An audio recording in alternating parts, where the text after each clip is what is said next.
বর্তমান সরকার গুম অধ্যাদেশটাকেও বাতিল করে দিয়েছে। কি উদ্দেশ্যে দিয়েছে সেটা হয়তো আমরা অনুমান করতে পারি, কিন্তু এখানে যদি কোনো গোয়েন্দা সংস্থার লোকজন থাকেন, আপনারা অনুরোধ থাকলো আমি যা বলবো আপনারা রিসার্চ করে দেখবেন, তাহলে দেখবেন এর সত্যতা কতটুকু। আমি যদি দুর্নীতি শুরু করতে চাই, গত 17 বছরের এই ক্যাপাসিটি পেমেন্টের জন্য প্রতি বছর আমাদের 16,000 কোটি টাকা অপচয় হয়েছে এবং টোটাল গত সরকারের সময় $7.2 বিলিয়ন অপচয় হয়েছে। এটা অপচয় আমি বলছি না, এটা আসলে এর অধিকাংশই দুর্নীতি হয়েছে। এবং এখানে যেটা হয়েছে ইলেকট্রিক সেক্টরে, বিদ্যুৎ সেক্টরে পলিটিশিয়ান, ব্যুরোক্র্যাট এবং বিজনেস, এই তিনটা সেক্টর মিলে একটা কলিউশন করে বেসিক্যালি এই বিলিয়ন ডলার তারা লুটপাট করেছে। এবং আপনারা জানেন, সার্জিস আলম উল্লেখ করেছে রূপপুর প্রকল্পে আমরা জানি যে সেখানে শেখ পরিবারের $5 বিলিয়ন অনিয়মের অভিযোগের তদন্ত চলছিল, কিন্তু আমার সন্দেহ আছে যে এই তদন্ত আদৌ এই সরকারের সময় চলবে কিনা। এই সরকারের যে সিমটম, তাতে মনে হচ্ছে না এই তদন্ত আর আগাবে।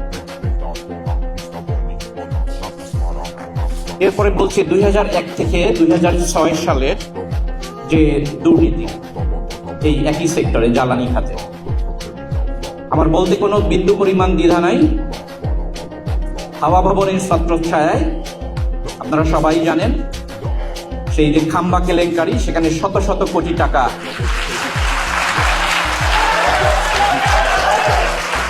শত কোটি টাকা লুটপাট করা হয়েছে।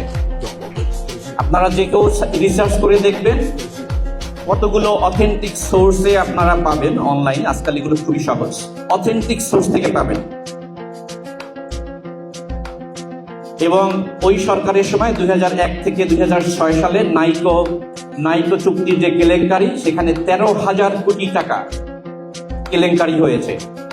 কানাডিয়ান পুলিশ তদন্ত করে বলেছে যে ঘুষের টাকা কানাডা থেকে এসেছে, বারবাডোস হয়ে বাংলাদেশে এসেছে এবং তৎকালীন বিএনপি সরকারের প্রতিমন্ত্রীকে এই দুর্নীতির দায় নিয়ে অপসারণ করা হয়েছিল।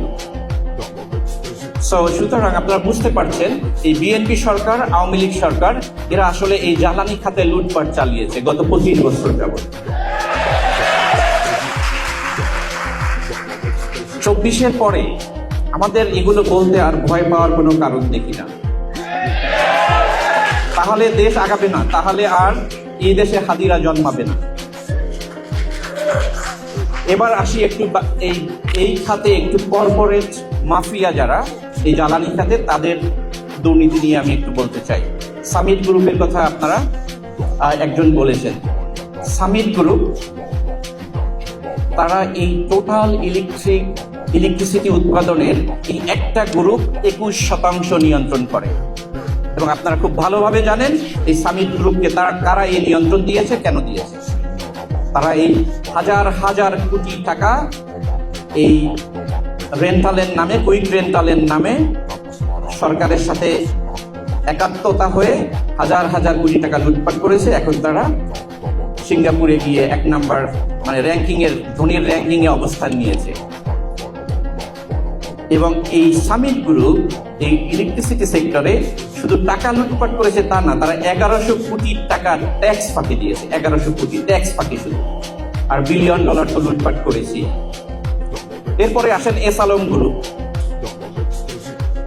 এস আলম গ্রুপ তারা ছোট্ট একটি প্রজেক্ট, 1320 মেগাওয়াটের একটি কয়লা ভিত্তিক প্রকল্প, টিআইবি রিপোর্ট অনুসারে সেখান থেকে তারা প্রায় 400 কোটি টাকা মেরে দিয়েছে, ছোট্ট একটি প্রজেক্ট থেকে।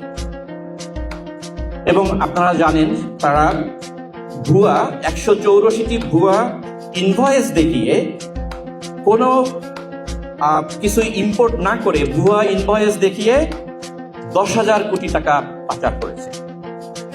সেই এস আলম গ্রুপকে রেড কার্পেট দিয়ে তারেক রহমানের সরকার ওয়েলকাম করছে বাংলাদেশে।